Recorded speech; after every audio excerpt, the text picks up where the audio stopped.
സംസ്ഥാനത്ത് മാട്ടിറച്ചി ക്ഷാമം രൂക്ഷമായതോടെ മറ്റു മൃഗങ്ങളുടെ ഇറച്ചി ഹോട്ടലുകളിൽ വിളമ്പാൻ സാധ്യതയുണ്ടെന്ന് ഭക്ഷ്യസുരക്ഷാ വകുപ്പിന്റെ മുന്നറിയിപ്പ്. ഇത് പരിശോധിക്കാൻ പ്രത്യേക സ്ക്വാഡിനെ ചുമതലപ്പെടുത്തി. പരാതിയുള്ളവർക്ക് ബന്ധപ്പെടാൻ പ്രത്യേക മൊബൈൽ നമ്പർ നൽകിയിട്ടുണ്ട്.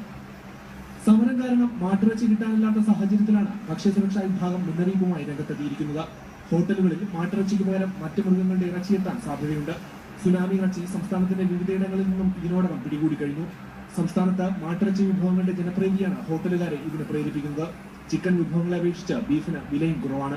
ബീഫിന് ലഭ്യത കുറവ് ഏതെങ്കിലും തരത്തിൽ മാനിപ്പുലേഷൻ നടക്കാനുള്ള സാധ്യതകൾ ശ്രദ്ധിക്കാൻ വേണ്ടിയിട്ട് നമ്മളെ ഫീൽഡ് സ്റ്റാഫിനടുത്ത് ആവശ്യപ്പെട്ടിട്ടുണ്ട്. അവരെ നോക്കിക്കൊണ്ടിരിക്കുന്നുണ്ട്. 3 സ്ക്വാഡുകളായി തിരിഞ്ഞാണ് എല്ലാ ജില്ലാ കേന്ദ്രങ്ങളിലും ദിനംപ്രതി പരിശോധന നടത്താൻ തീരുമാനിച്ചിട്ടുള്ളത്. സംസ്ഥാന സർക്കാരിന്റെ ഓപ്പറേഷൻ രുചിയുമായി ബന്ധപ്പെടുത്തിയാണ് പരിശോധന. അതേസമയം മാട്ടിറച്ചി വിഭവങ്ങൾ ലഭ്യമല്ലെന്ന ബോർഡ് പ്രദർശിപ്പിച്ച ചില ഹോട്ടലുകൾ മാതൃകയുമാകുന്നു.